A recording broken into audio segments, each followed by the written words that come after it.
All right, hello everybody. This is Doug Kellogg with Americans for Tax Reform.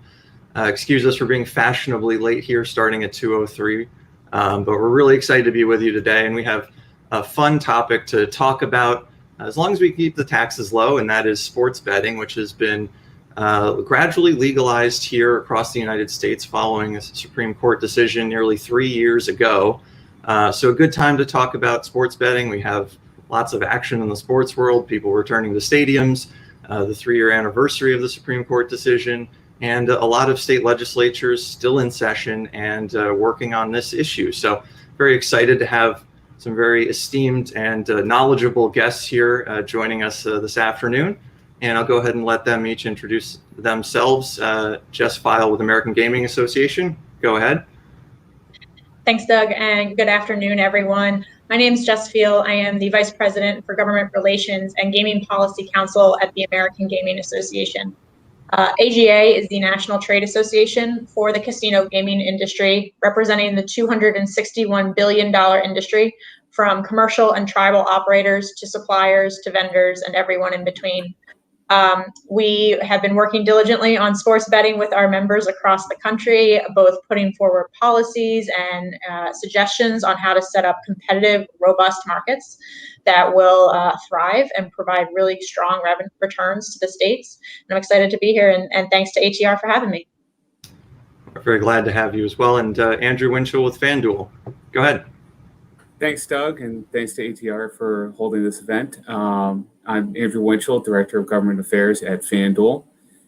We are the largest online real money gaming entity in the United States right now. We operate mobile sports books in 10 states, and we have in-person retail sports books, 15 of them in 9 states across the country. Very glad to have you both, and ATR President Grover Norquist. We're addressing some technical issues, so we'll have Grover hop in, hopefully. But thus is the age of COVID with all the video chats, but have a great program here. So let's start with some of the basics, because this is a new area, and with Americans for Tax Reform, I think people know we like low taxes. So that's sort of a general principle. But Jess, can you kick us off and just give us some background understanding for folks who may be less familiar with how taxation works in sports betting, as to how sports books can be taxed, and just background on how it works and what people can look for when they see their states considering legalization legislation. Thanks. Yeah, it's taxation on sports books is really such a key issue. It's top 2 issue when you talk about sports betting along with responsible gaming. And the thing about sports betting is that it is an extremely volatile and extremely low margin business. You know, we talk about regulation of casinos, and that slot machines and table games, along with all of our other amenities. But sports betting is a unique vertical for us.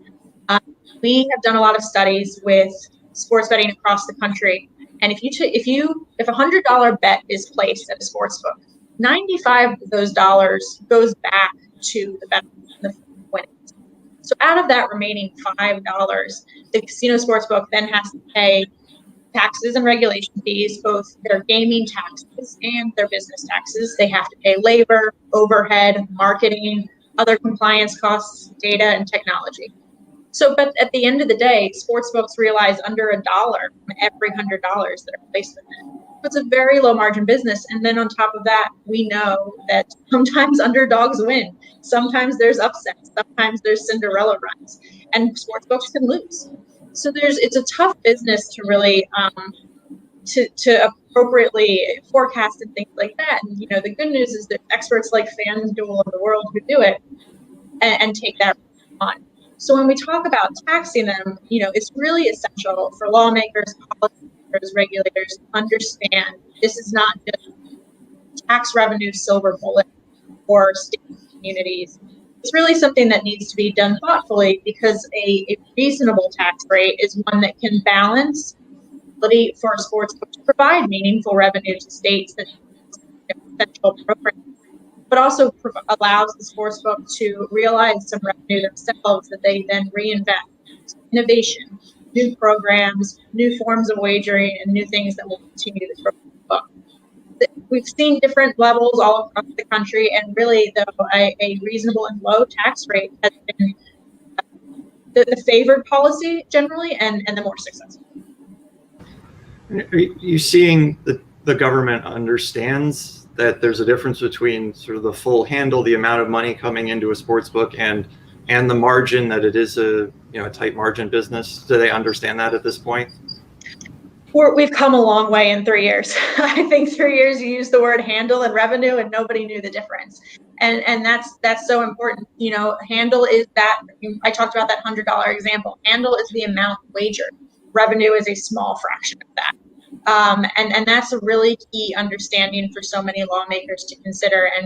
And 3 years ago, when PASPA was struck down, we were all talking about this. There was a lot of education that needed to be done. But we've come a really long way, and I think, compared to 3 years ago, lawmakers are now asking not should they legalize sports betting, but how. And so we're having better and more sophisticated conversations about what policies do and don't work. Absolutely. Well, Andrew, so the internet didn't exist back before the federal government banned sports betting. So you all are a completely new kind of entity. How has the internet changed the industry, and how does that change how you all interact with government? Yeah, I think that's a key consideration. When PASPA was originally passed, there was the legitimate idea that if you banned sports betting, you could go after the corner bookie if you wanted to. If you really wanted to dump enough resources into enforcing that within a state, you could try to effectively eliminate sports betting. With the internet age, it's just absolutely impossible for a state to go and presume that it could go and stop sports betting when so much of it is taking place primarily in states that haven't legalized yet, with offshore operators who don't pay taxes, who are unregulated. When you look at the states that have moved forward with legalization, in most of those states where they have both retail and mobile sports wagering, you're seeing greater than 85% of the dollars wagered being in via mobile devices or online. In New Jersey, for example, it's over, for the last 5 months straight, it's been over 92% of the dollars wagered. Similar stories that you're seeing in Indiana, in Michigan, elsewhere. It's consistently being a high amount of the dollars wagers are online. So at the start of states legalizing, I think New Jersey was the first, correct? And they dove headfirst in with digital sports betting, but some other states have been slower to adopt that. Any sense of why that is, what the concerns are, and what states are losing if they just completely ignore the digital side of this? Yeah, I think it's on a state-by-state basis what the issues are in states that have an existing gaming infrastructure. It may depend on who the operators are on a state-by-state basis. If you see a lot of the larger national operators, as far as casino operators, they have fully embraced pretty much to a T online gaming and online sports wagering. And so they are forward-looking and will support that at the state level. Some independently owned properties in the state might be more hesitant because they'd want to make sure it'd be more of a protecting their existing turf question, and they might not feel as comfortable as to being able to engage in the online sphere in the same way that others are. Another concern I think that started at the very beginning was a question of how do you properly identify someone to make sure that they are who they are saying they are when they go online. I think that was more of a question probably in the nascent days of the internet to be able to properly identify someone remotely. Nowadays, you can originate a bank loan, you can originate a mortgage online. Like the ability to KYC customers online is as good, if not better, than in person at a property. And so I think that was something that early on was a holdback where people were concerned about that, but I don't think that that's as much the case anymore. Absolutely. Well, let's throw this question to both of you, and we can start with Jess. Talked a little bit about taxation. We can get more into that, but also regulation is a big part of this. As states open up, they have to create a regulatory regime for a new industry. What are some of the regulatory pitfalls that threatened sports betting early? How have states done on that? And what do you expect to perhaps change on that? New threats going forward, or will the old threats continue? Yeah. Casino gaming is a highly regulated industry, one of the most highly regulated businesses in the country, and we take pride in that. Really, it's something that gives our consumers confidence that they're going to have a fair and enjoyable time when they visit our properties and use our products. But there is room to streamline those things and prioritize certain regulations to make sure we are also moving quickly at the pace of technological innovation and at the pace of consumer demand. So around sports betting in particular, we've seen a lot of questions and issues because this has been very technology driven. And one of those concerns has been around the use of things like we heard early on, integrity fees, royalty fees, official league data. And those are things that the sports league getting into this process had requested from state lawmakers to, in their words, support their efforts around sports betting. However, the thing is that this official league data, and that's a legislative mandate, it really only drives the process. And putting it in and requiring sports books, who, as I mentioned, are already on this very tight margin, it's a cost that is result in less reinvestment in the business, less reinvestment, and reduced tax revenue to the states. So we found, though, that this has generally not been a policy that's adopted, but that's okay because there's still ways for that data to be useful. We see sports books and teams and leagues enter into partnerships every day to use official league data on their own private commercial terms, and that allows them to reach an agreement that works best for all parties there and can be competitive and also take into account all sorts of other issues, advertising and marketing rights. And that's really part of that commercial agreement space and not something we think is necessary. Overall, though, I think we're seeing a lot of experimentation and new policy things. We have, as of this week, 26 states plus the District of Columbia that have legalized sports betting. And that means we have 27 jurisdictions and 27 different regulatory regimes. And every single one's a little bit different and unique in a way.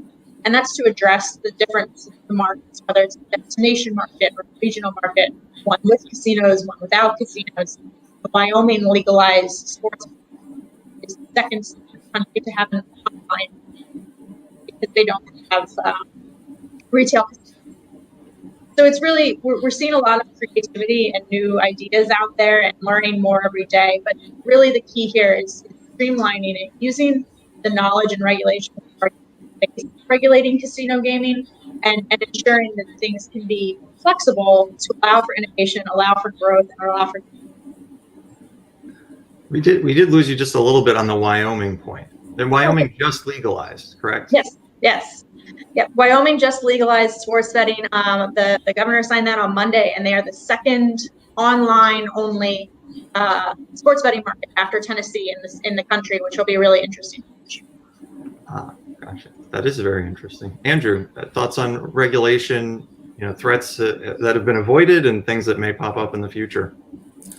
Yeah, I think that Jess did a great job talking about that. The biggest impact, I think, to see is how every state does look at things almost completely differently.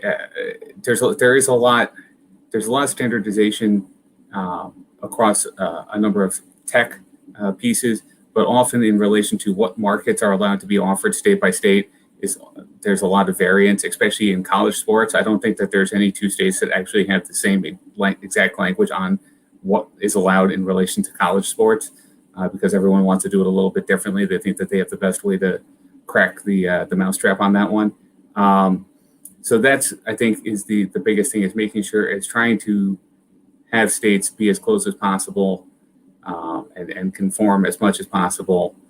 Probably some of the biggest things are things like brought up before about the previous requirement in a number of states for in-person registration, which completely stifles the mobile sports wagering market in the state. You can see this in Iowa, which recently passed the date by which its in-person requirement went away, and it's taken off like gangbusters. Absolutely. Well, speaking of states that have taken off like gangbusters, I feel like I can mention New Jersey again, since so often we don't get to mention them as good on tax policy. So they've done pretty well, and as the first state to legalize, they've had a lot of good news in terms of revenues in the industry doing well in the state. All very good, and they've avoided the regulatory pitfalls we were discussing. So on other states, or we can talk about New Jersey, but what states have done well, and what kind of numbers do we have at this point to show that lower taxes are helping performance? What are some of the good examples there? And I can let Jess go first there, or Andrew. Go ahead, Andrew. Well, I'll jump in. As far as tax policy, I think that you see a lot of states come in at a rather reasonable tax rate, either in the high single digits or 10%. If you're looking at states like Iowa, which is in the middle single digits, and then you have Indiana, 9.5%, Wyoming, which recently passed, is at 10, Colorado's at 10. I think another thing on the tax policy to look at and to consider is the impact of your actual definition of adjusted gross revenue for state. This gets a little bit into the weeds, but in a number of states, they provide for deductions for promotional play, which then allows operators to be able to invest more, especially in the early days of the market, to bring customers over from the offshore wagering market into the legal wagering market. So it's a loss to the state upfront, maybe while the promotional play is heavily being used, but it is a long-term growth mechanism for the market and will pay dividends for years to come for the state. The promotional play deduction is one we've seen in all sorts of casino gaming in several states, and it is essential to helping operators get up and running and like Andrew said, convert those players over to the legal regulated market. And it's so essential with the sports betting market in terms of drawing customers off of offshore sites. Absolutely. Grover, do we have you on the live stream now? Okay. Looks like we're still having a slight internet issue there. We'll let Grover catch up. We're moving too fast for him, but let's talk about the tax issue some more. So New York, as far as I've seen reported, just legalized with a 50% tax on profits for mobile. Andrew, is that correct? And what are other particularly high tax rates that are causing issues? So in New York, I think there's a little bit of confusion as to what's actually out there. I think there's an expectation, if you look at what the governor had originally proposed in his budget and where they were scoring or the economics of the issue, it looks like they were expecting at some point at maturity to be somewhere around a 50% tax rate. The bill language itself creates an RFP process that then will have bidders, different operators put forward bids that will then set what the revenue share is with the state, and it will have to be at least 12%, which was what the bill that was carried by Senator Addabbo and Assemblymember Pretlow had originally proposed. So it's going to be, I guess, depending on who bids and how much, significantly higher than 12%, but it's not actually set in the statute to be at 50%. Other states that have high revenue shares are states that have monopoly models, like New Hampshire with the 51% revenue share. Rhode Island's another one. Obviously, Pennsylvania has a high tax rate as well at 36%. But to the point that I'd made previous, Pennsylvania has a significant deduction, a full deduction for promotional play, which helps lower the effective tax rate. Okay, great. Jess, anything to add on that topic? You know, like Andrew said, that single digit low teens number is very much a sweet spot because it does allow that reinvestment and allows sports books to operate competitively, and that's so essential to this business, and creating opportunity for sports books to differentiate themselves from one another and drawing customers, and invest in those things like promotional play and different marketing tools and strategies that are going to draw customers in and educate them really about what options are available to them. That's one of the big things we have really pushed hard is how do we get word out to consumers that they have legal regulated options in their jurisdictions. This is a regulated business that does not have access to all the traditional advertising streams that other businesses have. So we have to be really creative, but it does require a lot of investment. Absolutely. Grover, do we have you live now? Can you hear me okay? We can hear you. So glad to have you hop on. Really appreciate you taking the time. Grover, let me ask you, since we have you now, what guidance and thoughts do you have for states as they legalize emerging industries, as they open up to sports betting, either generally or specifically to sports betting? How do states make sure that they allow the market to function and thrive? Sure. Well, we've gone through this a couple of times when liquor was legalized in the 30s, and they came up and they the hash of it. They had all sorts of things that you wouldn't tolerate in any other industry, the 3-tier system allowing every state to do it differently and local governments to get involved. It's part of when you're going from something that wasn't legal before to is legal.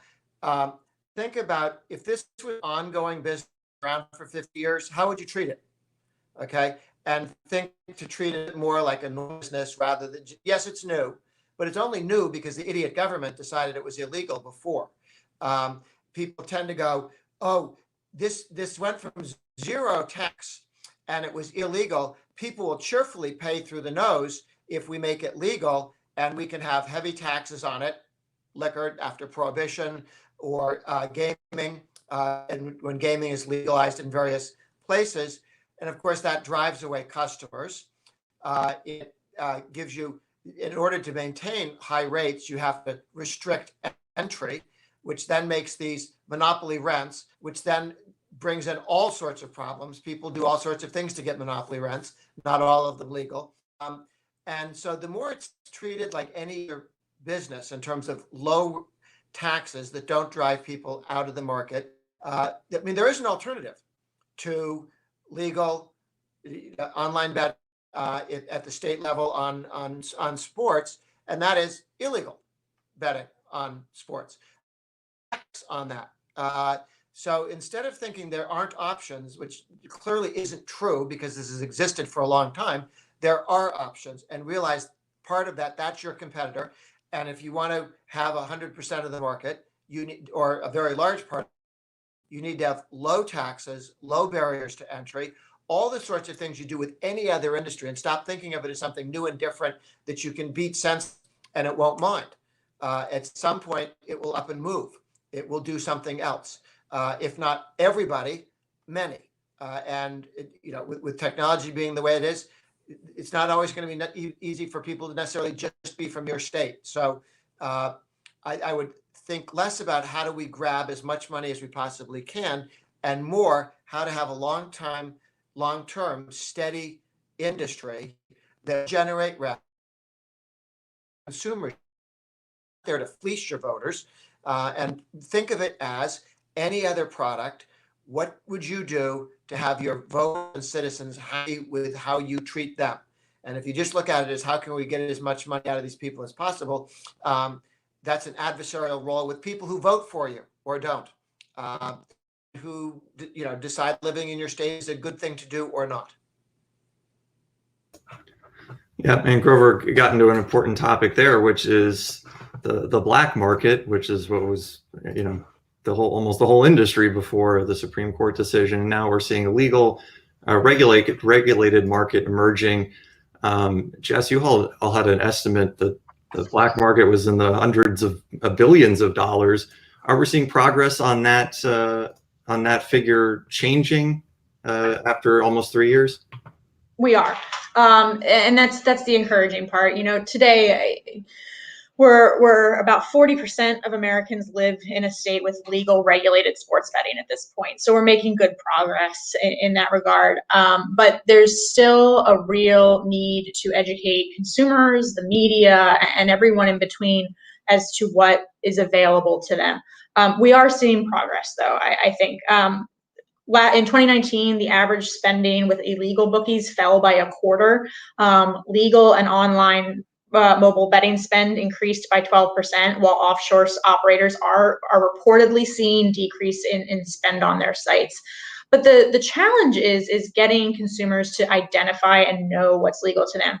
We did a study of American sports betting consumers and asked them, is it important to you to use a legal regulated sports book? And 74% of them said that's a top priority. They absolutely want to use a legal regulated book. And that's because they do understand the protections that come with that, whether it's consumer protection, assurances that their data and their money will be protected, assurances that they will get their payouts when they win. The illegal market has none of those things, has none of those protections. People have lost money, and not small sums, when these offshore sites close up and disappear into the night. However, out of that 74% that said this is a priority, more than half actually have some confusion about the sites that they use. They think they're betting legally when they're not. And that's really that's a challenge. It's because those offshore operators behave unscrupulously. They take advantage of consumers. They act and claim to be legal when they're not. So really there's a need to educate and get them on board, because consumers want to do it the right way, and they want to be protected, but we need to help them with that. And that comes with, getting the word out, sharing, making it easy, the promotional items like Andrew's been using so much, but also working with the media so much. We still to this day see major media outlets citing to offshore sites, and that's confusing. And we try to educate them and continue to, but they have to participate in that as well. Yeah, and it's the tax side, and then the states can make it more onerous by not opening up to markets like digital. Andrew, how does this work differently with digital betting? What tools do you all have that are new and can allow you all to track activity and root out any sort of illicit behavior? Well, it's a good question. So we have a top-notch compliance team that and anti-money laundering reviews.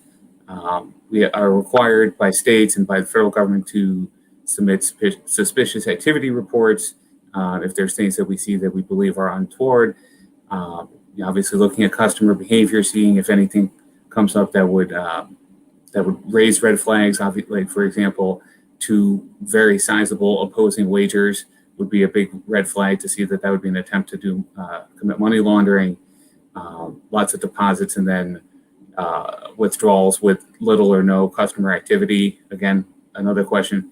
And so we, in the legal regulated market, we're held to the standard to be able to watch for those things, identify them, flag them to regulators, flag them to the appropriate authorities, and have that activity addressed, as opposed to, obviously, offshore operators are not going to be held to that standard. They're not going to be paying, they may or may not be paying attention to that for their own purposes, but they aren't going to be reporting it to any regulatory or law enforcement entity. Yeah, absolutely. And I'm going to give Grover a chance also to weigh in. It's something we were talking a little bit more about in the past, but Grover wrote an op-ed with the Chicago Tribune a couple years ago about Illinois versus Indiana. And so, Grover, any thoughts for states that are, have pursued higher taxes versus lower taxes, state legislators, to make sure that they're competitive as they legalize sports betting and are able to compete interstate with their neighboring states? Any guidance for legislators on that? Sure. Make a little chart with 51 entries, and they're all 50 states. The 0% tax rate on out of the law gambling, and then see how you compare to the other states. 6% and competitive? Are you at 10 and 15 or 20% and not competitive. You can raise the same amount of money with a 5% rate as a 10% rate if you double the size of the people who come out of the black market into working with a regulated state organized collection of gaming. And you can do better than 10% if you get more than doubling the numbers of people in. So if you're looking to increase revenue, remember that every time you raise the rate, you reduce the willing to game with your portal, with your state regulated system, as opposed to a outside the law system. And the other one is this: you don't treat how you do sell and tax lemonade or corn or cars by how you maximize revenue off of the backs of the citizens of your state.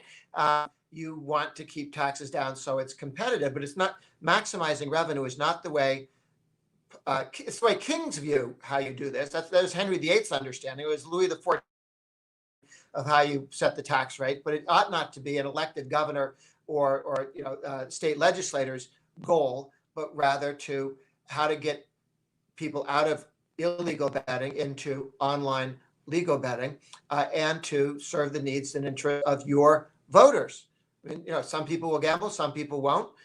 How do you make them most comfortable in how this is regulated, and how we treat as an example of how not to do it, how we've often treated gaming as an example of how not to do it, because it is viewed as somehow maximize revenue rather.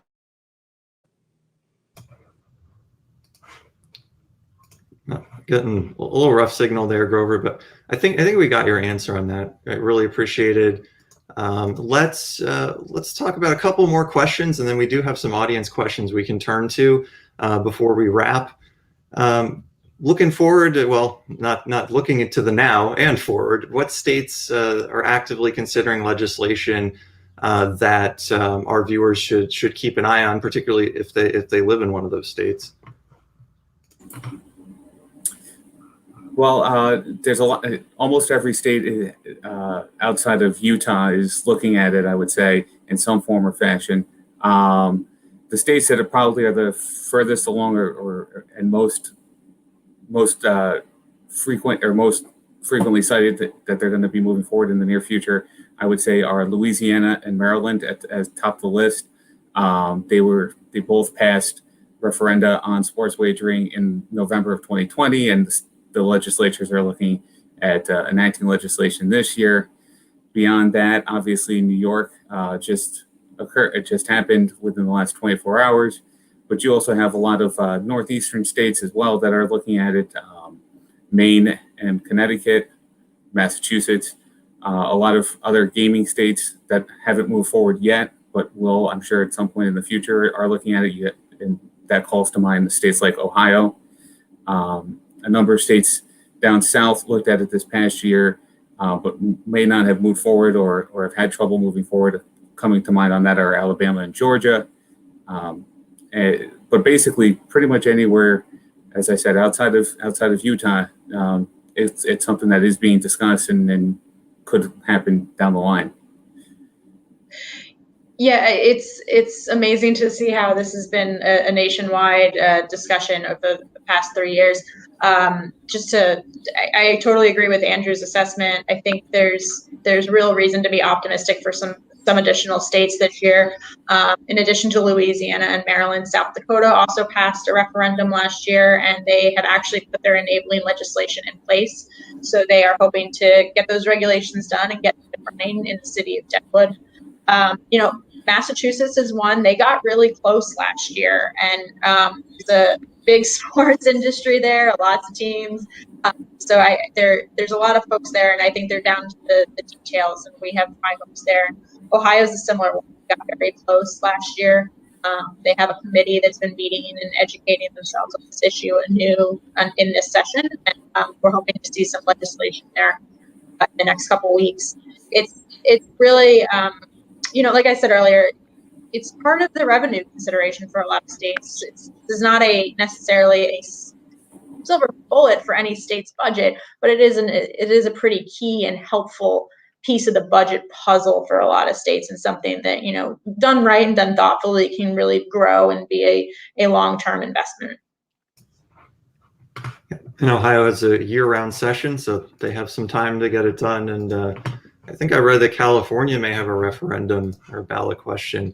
Yeah, they'll have a ballot question up in 2022, and that is my understanding that will be retail focused, so in-person sports betting. But they also have a big it'll be through the tribes, the racetracks, and other properties in the state. So there will be a lot of opportunity in California. Okay, and one more question. We've talked a lot about the states. But the federal government, and if Grover's still with us, we can start there. The federal government, thoughts on Congressman possibly thinking of getting the federal government back involved in the sports betting industry again? Well, I would hope that they wouldn't. A couple of things could happen if there's such disparities between the various states, and some states taxes are too high or regulations are too great, that it causes challenges, and the feds would announce failure, and that they would come in and do one big stupid thing instead of having 50 different things, some of which don't work. So the federal government often looks for opportunities to step in and raise revenue and or exert control. The way to avoid that is to have the 50 states be as competent as not as greedy, to keep the greed down to a low level, and to treat this more like a normal business as it ought to be, rather than as something extraordinary which can be manhandled and taxed, and on the assumption that it won't move away from you. The better the states do, the less likelihood the feds get involved. I just want to say I agree. Gaming is a state regulated business. That is always what it's been, and that's what it should be. And we don't want to see federal intervention in this regard, because it would not be productive to the industry. I think, though, there are a few things we can flag the federal government as doing that do help, and one is continuing to partner with them in combating the illegal markets. Reaching these sorts of offshore, frankly, crime rings that are operating and not protecting consumers. That's an essential role for the federal government to assist in that law enforcement effort.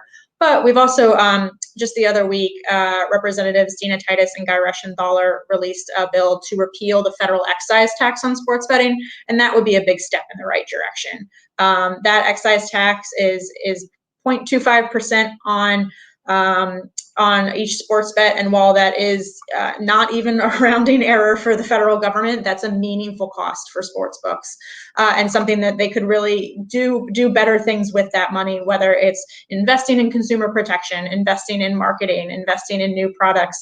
That's something that would really benefit the industry across the board, and we're hoping to see some good movement on that this year. Very good. Well, you got right to the final point on the federal side of things, which is that there is some good opportunity there. Andrew, did you want to add anything on that? No, I think that was well put. I think, the best way is to try to help any sort of combating of the illegal market, and reduction of the federal excise tax would be nice.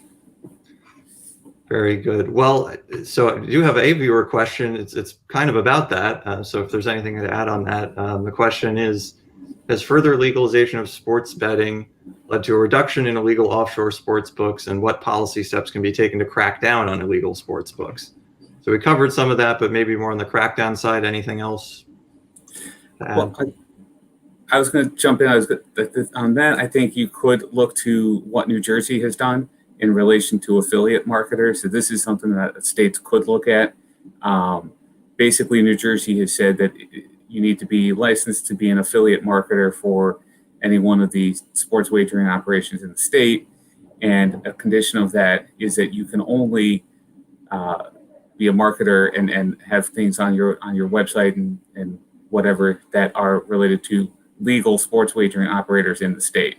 So you are not, so basically you have to pick or choose. If you're going to be an affiliate marketer, you either are an affiliate marketer for the legal market and you're allowed to operate in New Jersey and receive revenues from operators and whatnot, or you have to hit the road and continue to operate in the illegal market. I think that is something that states could look at as a way to try to entice entities to drive customers to the legal regulated sites in their state. Yeah, I would add that you need to give consumers choice and access to the wagering they want.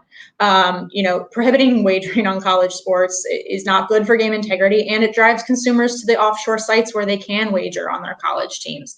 They want the full suite of products available to them, and if you deprive them of a certain type of wagering, whether it's college sports, in-state sports, in-play wagering, it's going to drive them to the illegal sites. The other thing is giving them the flexibility in how they fund their accounts. We want consumers to responsibly and safely be able to use the payment option that's most convenient to them. In many cases, a debit card or mobile pay in some way. Things that we've all become a lot more comfortable with in the past year, really, due to the public health concerns. So, let them fund their accounts to play and wager on bets in a way that's convenient to them. Because if we're not doing it, they're just going to take their credit cards to an offshore site where they're not protected. Absolutely. Okay, well, we've wrapped up right on time. Appreciate everyone bearing with us for some slight technical issues. Any of our panelists want to add anything as we head out? Okay, really appreciate you all joining us. Thank you, Andrew, Jess, thank you, Grover, and appreciate everyone joining us and everybody who's listening after the fact. So thanks all. Thank you.